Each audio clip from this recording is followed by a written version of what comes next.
Hi guys, నేను మీ దీపిని. ఈరోజు అయితే మీ ముందుకి నేను ఆలు కర్రీతో అయితే వచ్చేసాను గాయస్. ముందుగా మనమైతే స్టవ్ అయితే ఆన్ చేసేసుకొని స్టవ్ మీద ఒక ప్యాన్ పెట్టేసుకొని ప్యాన్ హీట్ అయ్యేంత వరకు అయితే మనమైతే వెయిట్ చేయాలి గాయస్. హై ఫ్లేమ్లో పెట్టేసుకోవాలి గాయస్.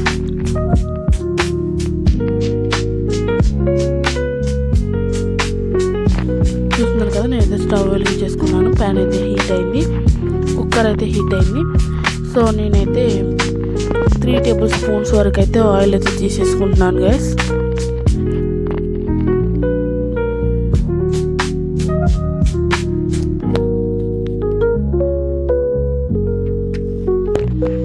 మీకు ఈ వీడియో నచ్చినట్టయితే లైక్ చేయండి, షేర్ చేయండి, సబ్స్క్రైబ్ చేయండి.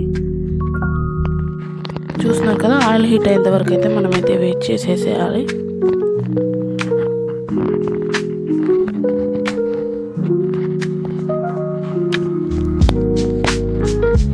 మనమైతే తాలింపు గింజలు అయితే వేసేసుకోవాలి గ్యాస్.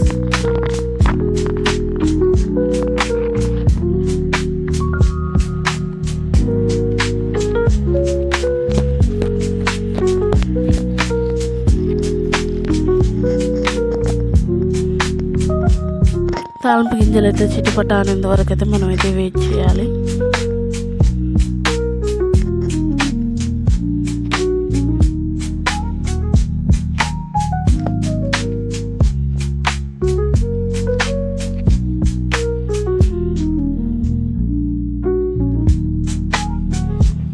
నేనైతే పూర్తి వీడియో చూడట్లేదు, సగం చూస్తున్నాను.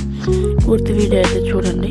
మీకు నచ్చినట్టయితే లైక్ చేయండి, షేర్ చేయండి, సబ్స్క్రైబ్ చేయండి.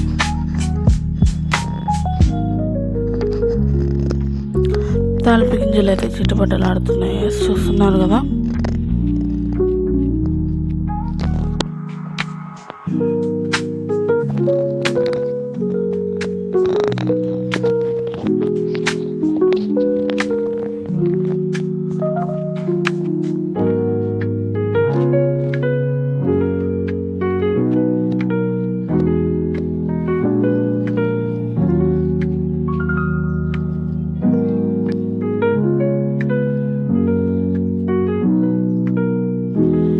ఇప్పుడైతే నేనైతే కట్ చేసుకున్న onions and green chilli, curry leaves అయితే వేసేసుకుంటున్నాను గ్యాస్.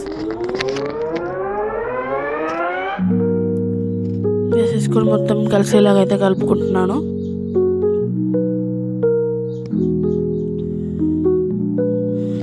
చూస్తున్నారు కదా, మొత్తం కలిసేలా అయితే నేనైతే కలుపుకుంటున్నాను గ్యాస్.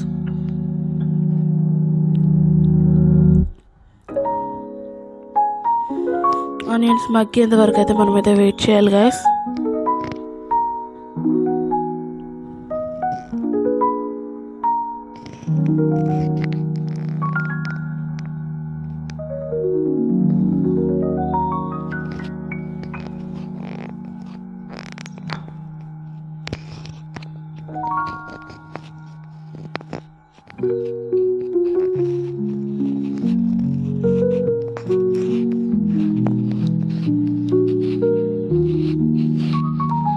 ఆనియన్స్ మగ్గేలోపు మనమైతే మధ్యలో ఒక్కొక్కసారి అయితే కలుపుతూ ఉండాలి గైస్.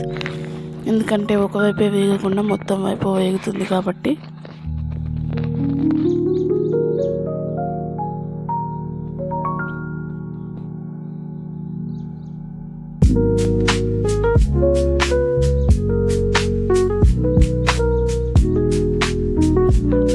ఆనియన్స్ అయితే బాగా మగ్గాయి గైస్. సో నేనైతే ఇప్పుడైతే కొంచెం పసుపు అయితే వేసుకుంటున్నాను గైస్.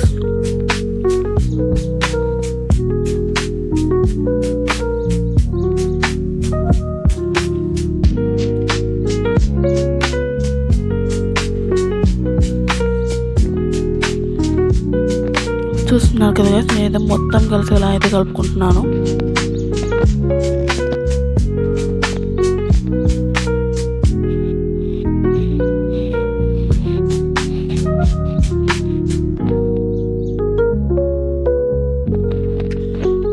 మొత్తం కలిసేలా కలుపుకున్న తర్వాత మనమైతే